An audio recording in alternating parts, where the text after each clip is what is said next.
excited to be holding this event. Before I begin, I'd like to pay my respects to the Gadigal people of the Eora Nation and pay my respects to their elders past, present and emerging. I'm going to start today. So my name is Jax Wechsler. I founded Social Design Sydney in 2013. I consult as Sticky Design Studio. So that's a brand that I kind of use where it's mainly me and people that I know that I pull together to work on projects. I've been working in sort of the design space for the last 15 years. More recently, I've been doing other sorts of things, so trying to look at other sorts of practices other than design.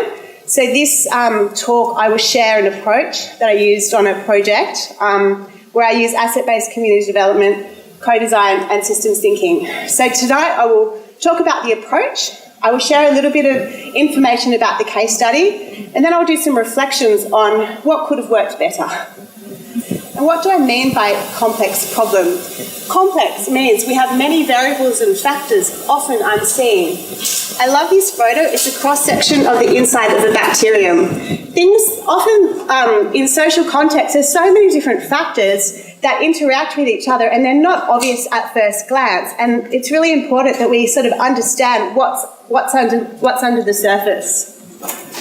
So within complex systems, we have a high level of interdependence and interconnectivity. So thinking about the body, how everything interrelates, how if I eat something, there's so many different parts of my body that are involved in that thing. It's just in any complex situation and any complex problems, there's different inputs that have different effects on different things, so that it's very hard to understand sometimes. It's often not linear, the process.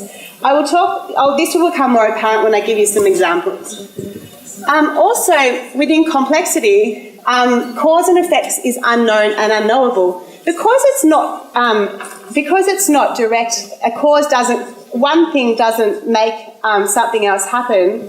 There's many different factors that influence an outcome. So thinking about childhood obesity, for example, as one issue, there's many different factors that lead to that problem. So there's what kids are eating at school is one thing, their education, their schooling context. There's many different factors, how much exercise they get. There's many different aspects that influence that problem. And sometimes it can be really hard to understand what factors, where do we need to put our attention and where do we need to focus on to cause the change that we want to see.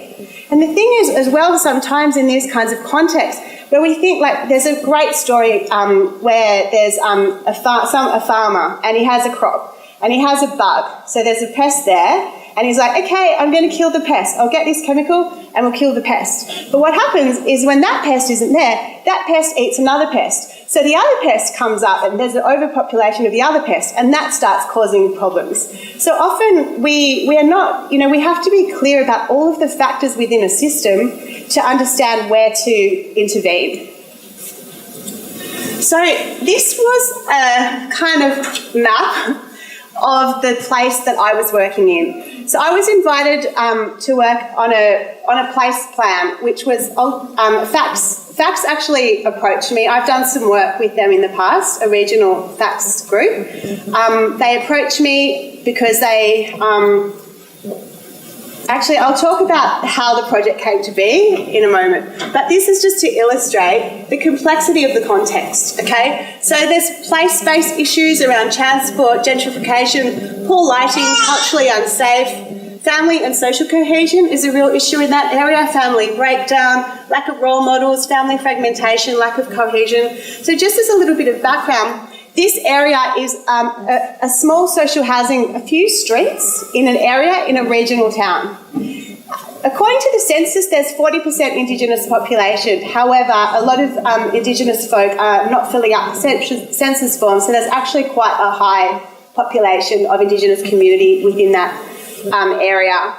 So this was one of the artefacts that came out from our initial conversations where we did some different workshops to try and understand what are the different issues that the community is facing. So I just put this here to demonstrate the sorts of issues that we're dealing with and how a lot of these factors actually interlink with each other and how complex they all are. They link together. It's like spaghetti. All right. I love this idea, okay? So social innovation is really about wayfinding, and I went to this great conference a few years ago in New Zealand, and then there was this beautiful Maori man who was talking about how the Polynesians, they would go in boats to different places, and there were no maps back then, but they were able to actually go really far afield. And it was through wayfinding that they were able to do that. So in order to wayfind, they had to understand or have a sense of where they were going together as a group in their vessel, but also be really present in the moment to understand to feel the waves, to feel the temperature of the water, to see the different colours of the clouds on the horizon, to try to be present in the moment, to navigate to where they're going, but having a clear understanding of where they're trying to get to.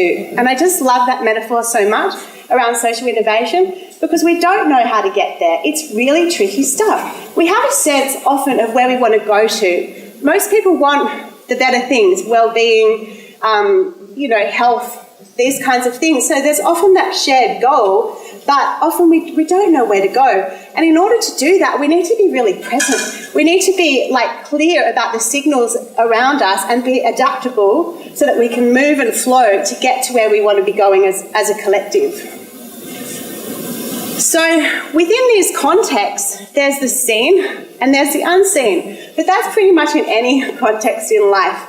But it's actually through reflection that I believe that's actually the gateway to get to understand how to navigate these tricky contexts. Because often, especially when we come into a project, and I'll share a bit of a story around that, we come in with our assumptions, we come in with what we think we know and what we can see, but underneath there's always so much other stuff that we're not aware of. And for me, I really value reflection. Reflection is a really important part of design, but there's two types of reflection. There's reflection on action, which is reflecting on things that you're doing, and then there's reflection in action, which is reflecting while you're doing. And to do the wayfinding, we need both. We need reflection on action, which is what I'll be doing today, is reflecting on my action and what worked and what didn't work to a degree. But we also need reflection in action. We need to be able to perceive what's happening in that moment, how might we have to shift and change to navigate the boat so we go to where we want to go as a group. So I had a conversation with my clients leading up to this talk. When I put forward the talk, I was super excited because I thought it was all going swimmingly and it was going to be amazing and I'd have all these great things to share. Mind you, I do have some great things to share, but it could have been so much better. And this is really the product. It's quite fresh as well. I didn't deliver it that long ago. So over the last period of time, I've really been trying to deconstruct what were the different unseen factors that I wasn't aware of, and how might I improve my practice next time. And doing that with the client as well has been really informative. And we're talking about doing some further work, and we've got a better sense of what we might do better next time. So yeah, a lot of people get up on these kinds of contexts and they talk about how great their workers and all the successes. I'm not really going to do that. All right, so a bit of background about the project. So it was a place plan. So what that means, it's a state government funded project. They had 4 years of funding, a certain amount of money to spend over 4 years looking at a specific group, the tenants of a few streets in a regional, smallish town. Okay, so that's where it started. Okay, so within that, they had identified 5 areas that they would like to focus. So these were education, training and employment, building of stronger and safer communities, access to effective and coordinated services, support Aboriginal community healing and fostering community pride, and improve the physical environment of social housing areas. Great focus, love it. Now, part of this as well is having community guides on where we focus and community as co-producers. I love it. So the woman that I've worked with in this area, in fact, is forward-thinking, amazing. She's awesome, and she just totally gets it. However, not all of the rest of her organisation does.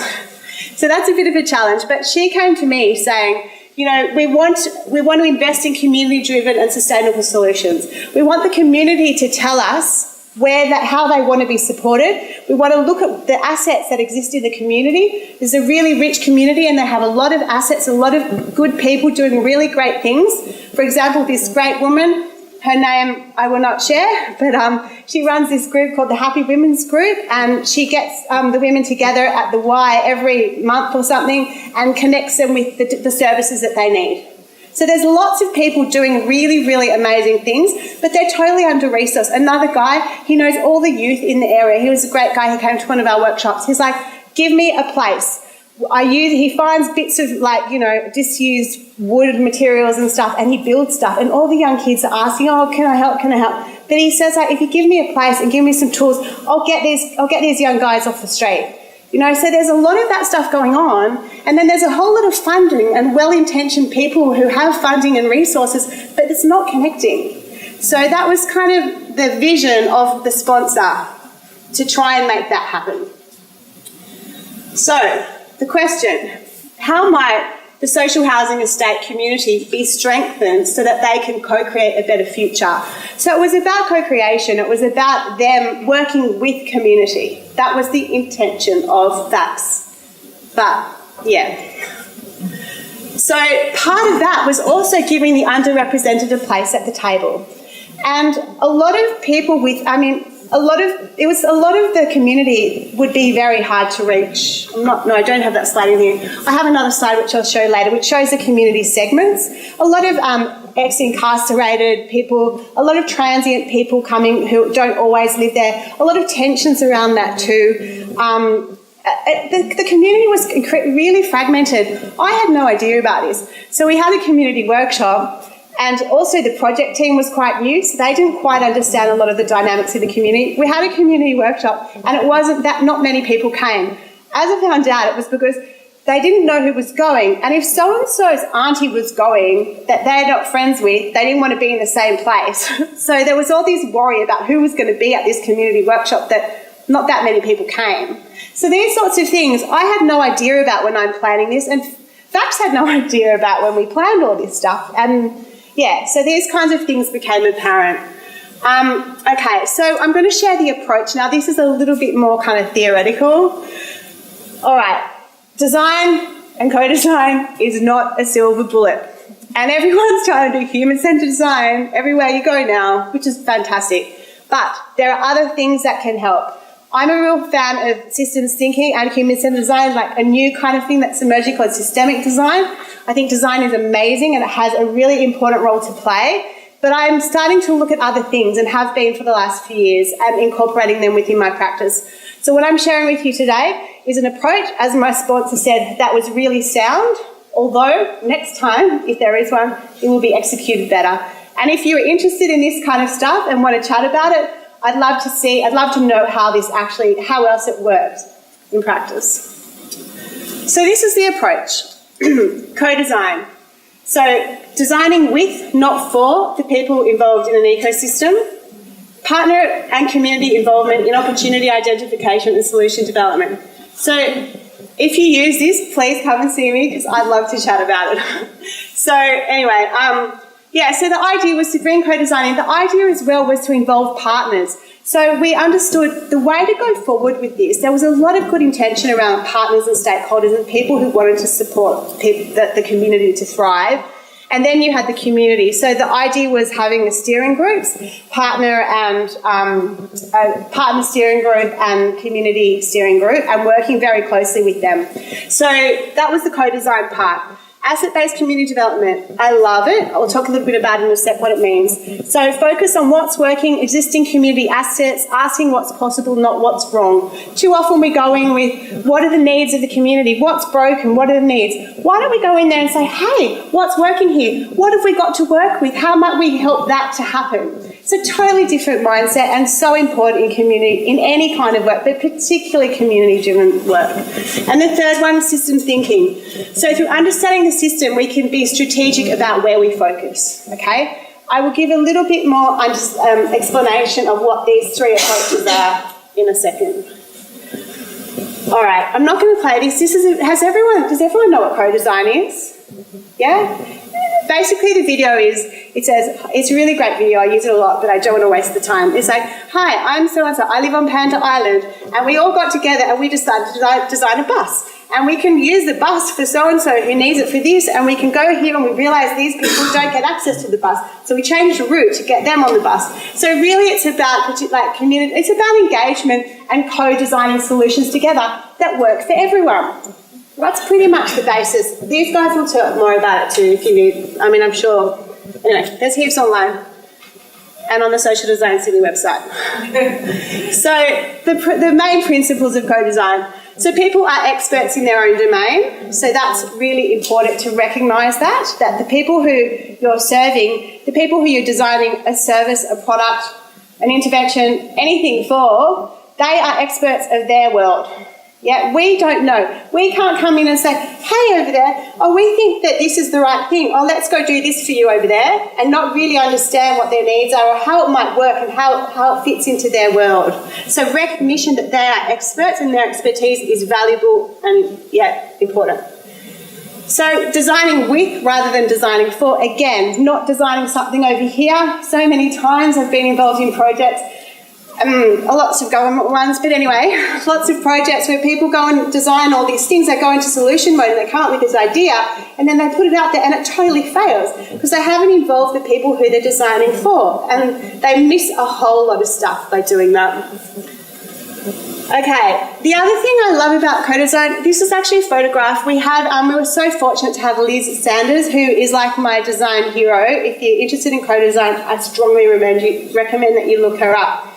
She does a lot of stuff around making. Generative design or generative research is about making to understand more, to generate ideas and generate understanding through making. She argues that people, if you ask them, you know that Henry Ford quote, if you ask people what they want, they'll say a faster horse. She says it's through making that you can tap into dreaming. So I really love that, and in a community sort of development context, I think it has a lot of power, especially when you're working with more vulnerable people who may not have the confidence to share what they really feel and want. So that's that. So the thing about design as well, which I love, the thing I will keep going back to design, my thesis looks at design artefacts, so the role of visualization in supporting change. So this is an artefact which is from one of my projects, which is looking at the child protection system. So it was with FAPS as well. So they created this journey map. They called it a journey map, but it wasn't quite. Anyway, so it had all the processes of the FAPS. So when they go in, I can't remember the things, what they're called. It's called early intervention, intake, assessment, intervention, placement, adoption, leaving care, aftercare. That's the FAPS view of the world. It's great. They do good things. Well, sometimes, but anyway. So they're serving that purpose, protecting children and protecting families. Wonderful. What does that mean for a child? What does that mean for a young person who's just about to turn 18 and has no family, has no one to talk to, has no one to mind their birth certificate for them, has been in lots of different refuges and different foster parents, doesn't even remember half their names? What happens to them at 18 when it's like, see ya, you're not part of the child protection system anymore because you're 18, you're on your own now, see ya. You know, what's it like for them? Yeah? So this was just a really beautiful, I was lucky to be able to work with a great illustrator, a map that we created to be used in workshops. So this was taken to all of the workshops to help try and get the child's view into the room. So, yeah, it's a great one. So that's the thing about design, and for me, like, when I'm looking at all of these other practices, I really think that the making part of design and the visualization part of design, and I talk about like design artifacts as things to think and talk with. They're things to create shared visions with. Yeah, they're really useful. I could talk at length, but I won't. That's a different topic. All right. Okay, so this is asset-based community development. So if you're interested in this, I highly recommend, there's a crew called the Yader Institute. I did a 3-day course with them a couple of years ago, and they're gold. Actually, in May, they're probably going to be running another course, and I'll put it on the Facebook group, probably through an e-newsletter called, I think it's called The Art of Participatory Leadership. I was fortunate to support them with that in January, but they're talking about running another one. But that's where I went to this workshop and I was like, these women are amazing. Like, they're doing like community development work. I came in, no slides, no projectors. Everyone sat in a circle. They all use butcher's. We pretty much use butcher's paper. So I was teaching systems thinking and co-design. I had to summarise that into like 2 butcher's paper drawn with a Sharpie. And I was just like, I love this. It is so, you can do it anywhere. It's a great approach. So basically what it says is like, communities have deficiencies and needs is one view, and communities and its citizens have capabilities and assets. So what asset-based community development does is it focuses on assets. It mobilises community to come together. So I love the stories that these women, Dee and Michelle, full ups to them. They were talking about some of the work that they've done with people who live in like trailer park kind of places, like and how they mobilise the communities to make change themselves with not a drop of funding. I was like, you guys are awesome. Like, we can come together. We can do things together. And that's kind of at the foundation of asset-based community development as an approach, which really, really makes me happy. All right. So what it's about community mobilisation, communities as co-producers, communities coming together to be the change, to make the change together. Okay, so I'm going to skip through because I don't have a lot of time. Systems thinking, it's about a sense-making process. So it helps give us a helicopter view. So it helps us to understand complexity. I have a map I will show you at the end that will make your eyes pop out because it looks really complicated, and it is, but it really shows the complexity of a system. What it does, it helps us to understand the context, forces and the interdependencies. And in order to do that, it helps us to understand where are the leverage points for change, okay? So if we take that lens of the systems thinking and we go, where do we intervene here? Then we look at the asset base, we go, what have we got here already? And then we look at co-design and we go, all right, we've got all this stuff, here's where we want to intervene, let's come together and get some stuff done. That's the approach. I think it would work. It has worked a bit, but it could be better. Anyway, so the activities, I won't really go through it in detail. It was just really about understanding the key community priorities, coming together to do workshops, and so I won't go through this stuff. The idea was that we contributed Brains Trust. That was the initial idea. Unfortunately, the project sponsor left, another problem, so that Brains Trust idea kind of didn't land so well. Anyway, so this was the community lenses that I mentioned. There's a whole lot of stuff going on in that community. Now, this artefact was really helpful for the crew that I worked with. They were an NGO charged with doing the community engagement to try and understand where are the community priorities. And they didn't know where to start. This was a group of 3 women, one of them very young, the other new to the area, who grew up in a white household in Sydney but had found her indigenous heritage and kind of moved up there and married an indigenous man. And then a woman who was new to the area and not from indigenous origin either. When I put the proposal together, I didn't know any of that. I actually put the proposal together for Fax. So Fax and I agreed on what we were doing, and I was kind of pitching it at this level. I'm saying, you'll have a systems map, you'll have this, you'll have that. But then, because the amazing woman in Fax couldn't get it funded, what she did is she's like, we can give it to the NGO, you'll work with them, and we'll do it. But there were some tensions in that relationship that we were all unaware of at the time. But this was a really useful artefact and really helped them understand the community they were dealing with. As I mentioned before, different groups, a partner working group, a tenants council, to work with those 2 groups to represent. We had a few workshops. What was delivered was learning objectives and a research plan, helping them understand what do they need to learn more about to get to those 5 focus areas. The community lenses and engagement channels, so looking at those different communities, how do we engage with them? Yeah, so we know Facebook for young people only after 9 o'clock, for example. These are the sorts of things we fleshed out. An engagement plan, activities over the next 6 months, monthly barbecues, a systems map with 5 hypotheses for change that went zing. Like, it's hard for anyone to understand, but they totally didn't get it at all. And anyway, and then an asset map, looking at what are the organisations, people, places and skills that emerge and bubbled up from that research. So that was what was delivered. Okay. Don't just assume it makes an ass out of you and me. Okay, the assumptions that were made. There are always assumptions that are made. As a designer, I'm always coming in my first workshop, I was saying, right, what assumptions do we hold here? I made some. Fax made some. And that people made some. Funding.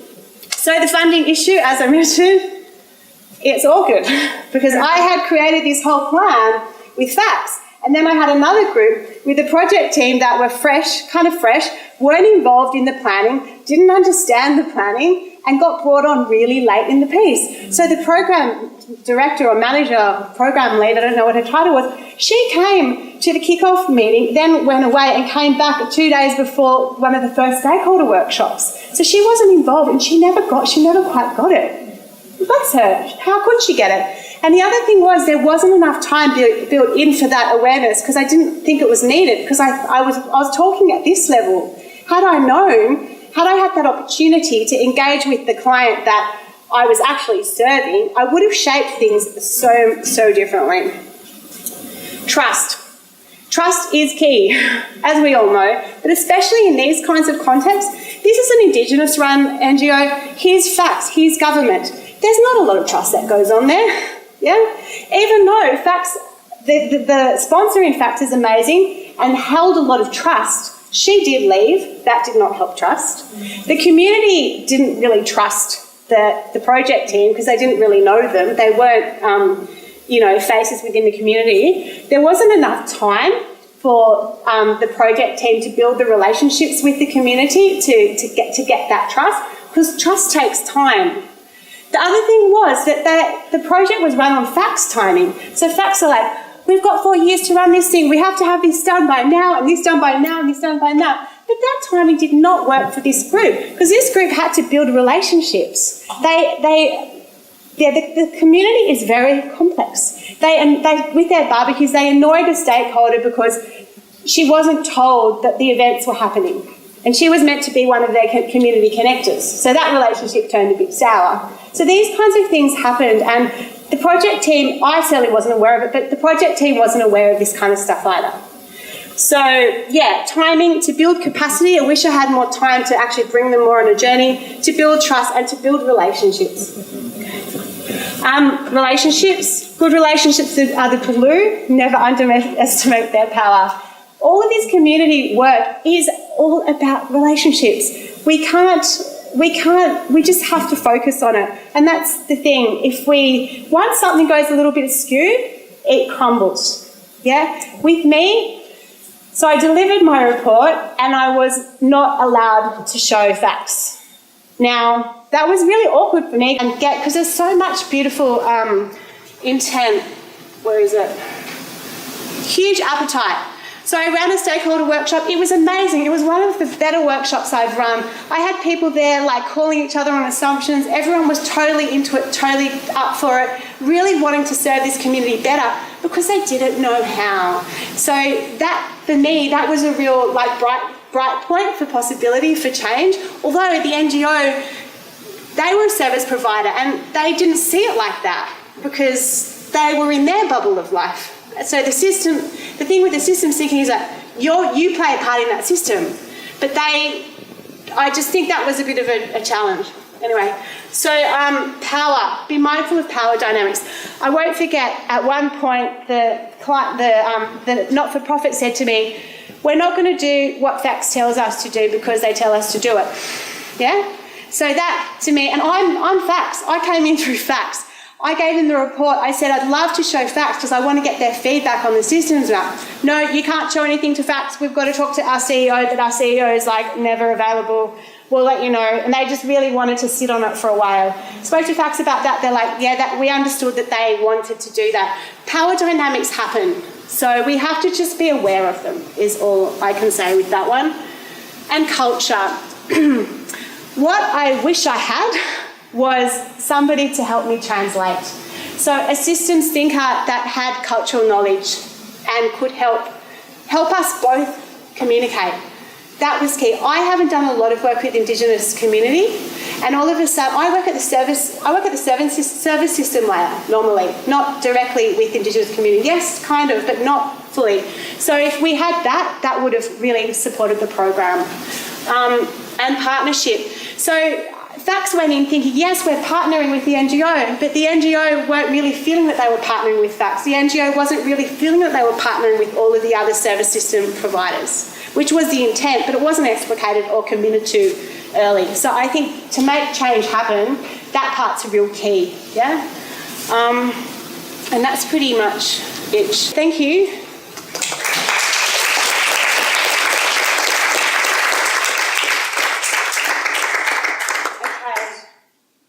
So I'm going to introduce these guys.